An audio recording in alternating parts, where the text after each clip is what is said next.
जब भी लड़कों की बात आती है तब सारे कानून फेल हो जाते हैं। जो सारे कॉन्स्टिट्यूशन बने हैं वो लड़कों के लिए नहीं बने हैं। तो आज हम बात करेंगे इसी के बारे में, जो इंडियन लॉ है वो लड़कों के लिए क्यों नहीं बनी है। क्या लड़के घुट घुट कर मरते रहें? तो आज हम बात करेंगे इसी के बारे में। मतलब बार बार ऐसा ही होता है कि लड़कों के साथ कुछ भी हो जाता है, लेकिन यहाँ की जो इंडियन कॉन्स्टिट्यूशन है, यहाँ का इंडियन का जो लॉ है वो कुछ नहीं कर पाता है, उसको इंसाफ नहीं दिला पाता है। लड़कों के बारे में सबसे बड़ा यही मिथ होता है कि लड़कों को कभी बुरा नहीं लगता है, यही सबसे बड़ा मिथ है। उनको कभी दर्द नहीं होता है, ऐसा कुछ भी नहीं होता है। जितना लड़के झेलते हैं वो उतना तो कोई भी नहीं झेल सकता। वो ऑफिस में झेलते हैं, अपने पढ़ाई में झेलते हैं, वो हर काम के लिए आपस में झेलते हैं, घर में झेलते हैं। अभी वो पैदा हुआ ही रहता है तभी से उसके ऊपर जिम्मेदारी आ जाती है। तो आज हम एक ऐसे मजबूर लड़के के बारे में बात करेंगे जिससे कि आपका रूह कांप जाएगा। ये बेसिकली सारे लड़कियों को भी सुनना चाहिए ये घटना जो आगे तक मैं बताने वाला हूँ। मैं ये किसी एक जेंडर को लेकर टारगेट नहीं कर रहा हूँ, लड़का या लड़की, मैं ऐसा कुछ नहीं बोल रहा हूँ। बस आप इस कहानी को सुनिए, आपको समझ में आ जाएगा। जो भी लड़कियां हैं वो लड़कियों को ही ऊपर अत्याचार नहीं हो रहा है, यहाँ तक लड़कों को भी नहीं छोड़ा जा रहा है। जो भी ऐसे हवसी किस्म के इंसान होते हैं, जो भी, मैं यहाँ एक पार्टिकुलर एक इंसान की बात कर रहा हूँ, ना ही किसी एक जेंडर की बात कर रहा हूँ, या वो मेल हो या फिर वो फीमेल हो। एक बहुत ही फेमस डायलॉग है कि मर्द को कभी दर्द नहीं होता है, जो कि अमिताभ बच्चन सर ने बोला था। ये बिल्कुल भी गलत है। मर्द को दर्द ही होता है, बार बार होता है। इस टाइम तो ऐसा हो गया है कि पूरी तरीके से जो भी व्यवस्था बनी है वो सारा कुछ लड़कियों के लिए बनाया है। जो भी कानून बनाया है सारा लड़कियों के फेवर में ही बनाया है। तो बात करते हैं हम आज इसी के बारे में। बात मैं शुरू करता हूँ अपनी पंजाब की। ये घटना है, बहुत ही दर्दनाक घटना है। पंजाब में कुछ ऐसा होता है जिससे पूरा पंजाब और जिससे पूरी समाज दहल उठता है। ये पहली घटना थी जो पंजाब में पता चलता है, तो आज हम इसी के बारे में बात करेंगे। पंजाब में 22 दिसंबर 2022 की बात है। एक आदमी जो 25 साल का एक आदमी था, वो एक लेदर की फैक्ट्री में काम करने जाता था। वो बार बार एक उसी रोड पर अपना काम करता था। बहुत ही एक सेंसिबल इंसान और एक बहुत ही जेन्युइन इंसान था। वो क्या करता है, जैसे वो सुबह को उठता है वो अपने काम पर जाता है। काम करके वो छुट्टी जब भी उसको मिलती है, मतलब दोपहर के 2-3 बजे के अराउंड उसको छुट्टी मिलती है, तो वो अपने घर आता है। जैसे ही वो जा रहा था अपने घर की तरफ, वैसे वो देखता है कि उसके सामने एक वाइट कलर की कार आती है। जब वो एकदम सामने आके खड़ी हो जाती है, वो कार पे उतना ज़्यादा ध्यान नहीं देता है। अब बेसिकली क्या होता है कि कोई भी आपस में इतनी सारी कार जा रही है, इतनी सारी मोटरसाइकिल सब कुछ जा रहे हैं, कोई इतना ध्यान तो देता नहीं है। लेकिन क्या होता है, उस वाइट कलर की कार में 4 लड़कियां बैठी हुई थी। वो इस लड़के से हेल्प मांगती हैं। उस 4 लड़कियों में से एक लड़की वहां से कार में बाहर निकलती है और इससे हेल्प मांगती है। अब इसके आगे जो भी होगा आप उसको सुन के दंग रह जाएंगे। इसको वही हेल्प करना बहुत ही ज्यादा भारी पड़ गया। लड़की वो पर्चा निकालती है। पर्चा निकालने के बाद वहां पे उसको एक एड्रेस के बारे में उसको पूछती है कि ये एड्रेस पे मुझे जाना है। वो पूरा पंजाबी में, पूरा अच्छे से पंजाबी में बोल रही थी, जो कि ये पंजाब का लड़का था तो वो पंजाबी में सब कुछ बोल रही थी कि थोड़ा से इसका अट्रैक्शन बढ़े इसके साथ। जो कि अट्रैक्शन जब भी बढ़ेगा, थोड़ा सा अटेंशन मिलेगा, तो ये इसकी बातों को ये मान जाएगा। ठीक है, अब क्या करते हैं, तो वो पर्ची के बहाने जब वो एड्रेस पूछती है तभी एक लड़की और वापस निकल के आती है। इसकी आंखों पे एक केमिकल, एक बुरा केमिकल इसकी आंखों पे स्प्रे कर देती है, जिससे कि पूरा ये ब्लाइंड तरीके से हो जाता है। इसको आंखों से कुछ नहीं दिखता है। ये दिन दहाड़े उस लड़के को उस कार में धकेल के ठूस के उसमें भर देती हैं। आपके मन में यही आ रहा होगा कि ये क्या ही कर सकती हैं, लड़कियां हैं तो लड़कियां ही क्या ही कर सकती हैं, या फिर ये लड़का इनके साथ कुछ ना कुछ तो बुरा करा होगा तब इनको इस तरीके से स्प्रे करके इसको जानबूझ के गाड़ी में ढकेल के डाल रही हैं। लेकिन ऐसा कुछ भी नहीं था। आप आगे सुनते जाइए। वो क्या करती हैं, एक सुनसान जगह पे इसको लेकर जाती हैं। सुनसान जगह पे लेकर जाती हैं और इसके आंखों पे पट्टी भी बांध देती हैं, इसका आंख बांध देती हैं। इसको कोई एक इंजेक्शन देती हैं जिससे कि ये इसका पूरा शरीर शून्य पड़ जाता है और इसका शरीर काम भी करना बंद कर देता है। अब इसकी आंखें बंद है, इसके आंख भी काम नहीं कर रहा है और इसका शरीर जवाब दे रहा है कि ये कुछ कर भी नहीं पा रहा था और ये चीख चिल्ला भी नहीं पा रहा था। ये इतने डेंजरस तरीके से ये जो 4 लड़कियां थी ये इसको बांधी थी। लड़कियों का क्या था कि लड़कियां आपस में इंग्लिश में बात करती थीं और जब इससे परीक्षा में पूछी थी वो पंजाबी में बात कर रही थी। उनका बस मेन रीज़न मैंने आगे भी बताया था, उनका मेन रीज़न यही था कि ये थोड़ा पंजाबी में बात करेंगे तो ये फ्रेंडली हो जाएगा और इससे अच्छे से बात करके इसके झांसे में आ जाएगा। रात में इसको जब कमरे में एक ले जाते हैं तो कमरे में ये लोग अपना पार्टी करते हैं। पार्टी में अपना बियर वगैरह सब कुछ ड्रग्स ले रही हैं, हर चीज़ कर रही हैं। इसको भी ऑफ़र करती हैं लेकिन ये मना कर देता है क्योंकि इनको इन सब चीज़ों की लत नहीं थी और ऊपर से इसको इतना डर लग रहा था कि इसके जान का भी डर लग रहा था कि इसको मार न दे ये लोग। आखिरकार अभी इसका दिमाग काम भी नहीं कर रहा था कि आखिरकार मुझे क्यों किडनैप किया गया है इस तरीके से बुरी हालत। मैंने तो किसी के साथ गलत भी नहीं किया है, तब भी ऐसा क्यों इसके साथ हुआ है। अभी वो कुछ भी समझ भी नहीं पा रहा है। अगर कोई भी लड़का रहेगा उसको तो ये समझ भी नहीं आ रहा होगा कि कोई इसको किडनैप भी क्यों कर लिया।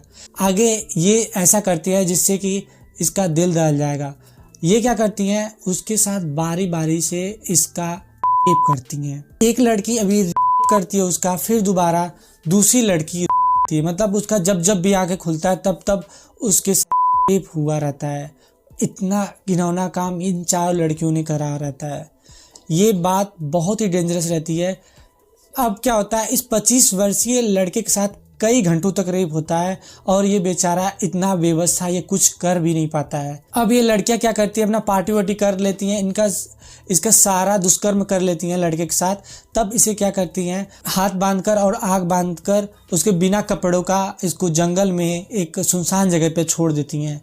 जैसे इसको होश आता है तब ये बेचारा बहुत ही ज़्यादा रोता है, बहुत ही ज़्यादा इसको डिप्रेशन में हो जाता है, जो कि ये लड़का शादीशुदा था। अब कितने लड़कों और लड़कियों को यही लग रहा होगा कि ये 4 लड़कियों के साथ तो कर रहा है, अपना रंगललियाँ मना रहा है, इसको तो मज़े ही मज़े होंगे। लेकिन भाई कोई अपने गर्लफ्रेंड के साथ, कोई अपने वाइफ के साथ जब लॉयल रहता है तो उसके दिल पे क्या बीतती होगी। और उसको ये भी नहीं पता था कि इसके साथ आज जो भी होगा वो तो भाई ऐसा किसी के साथ भी हुआ नहीं रहा होगा।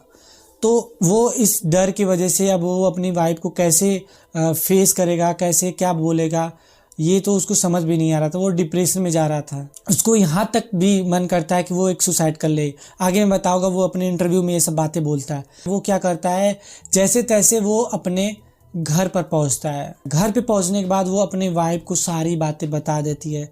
उसकी वाइफ भी हर चीज़ समझती है, उसका सपोर्ट करती है कि कोई नहीं, जाने दो।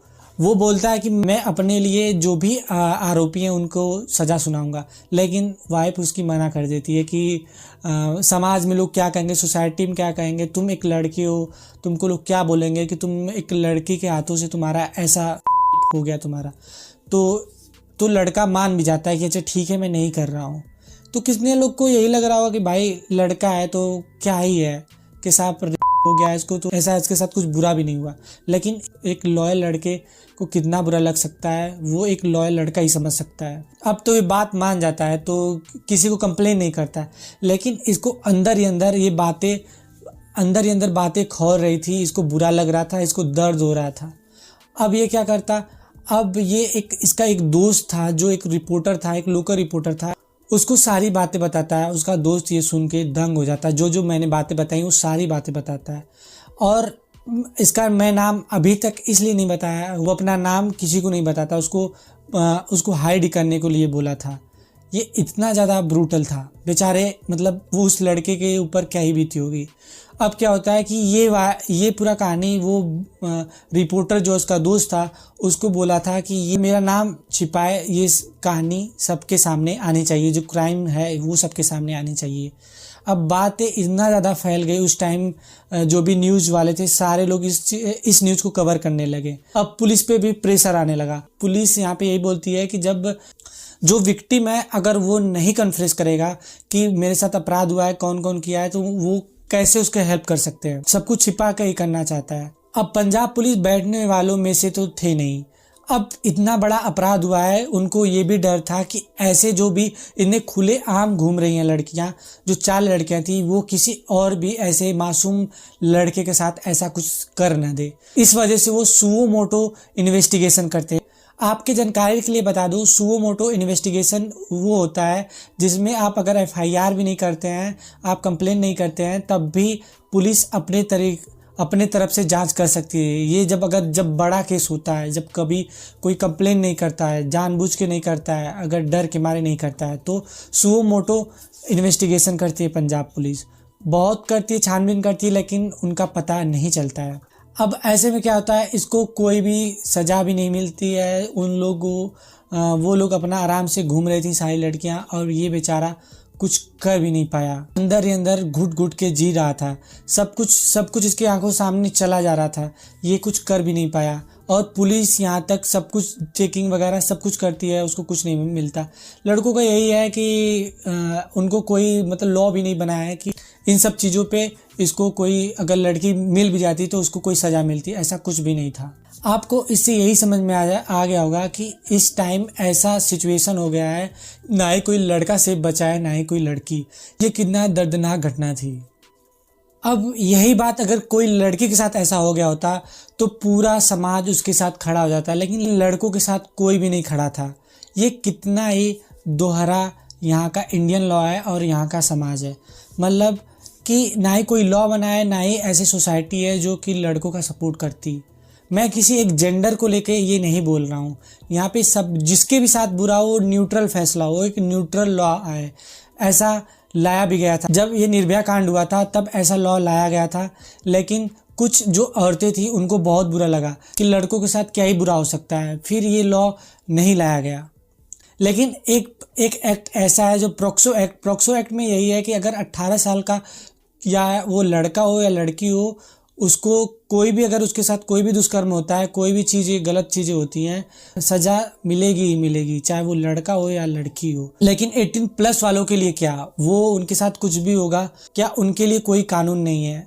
ऐसे ही अतुल सुभाष के केस में आप देख सकते हैं कि उनकी वाइफ इंडियन लॉ का बहुत ही गलत तरीके से मिसयूज़ करती हैं, जिससे कि उनको जान भी गंवानी पड़ी। तो लड़कों के सपोर्ट में कोई कानून नहीं। मैं चाहता हूं कि इन सब चीज़ों को साइड में रख के, जेंडर को साइड में रख के, दोनों लोग के लिए एक अच्छा फैसला हो, दोनों के लिए एक अच्छा कानून बने। ऐसे ही अवेयरनेस वीडियो को मैं बनाता रहता हूं, ऐसे ही क्राइम स्टोरी को मैं बनाता रहता हूं, जिससे कि आप और आपकी फैमिली में अवेयरनेस बढ़ता रहे। इसलिए इस चैनल को सब्सक्राइब कर लीजिए, इसलिए कि आप हमेशा अवेयर रहें, ऐसे क्राइम से आप बचे रहें।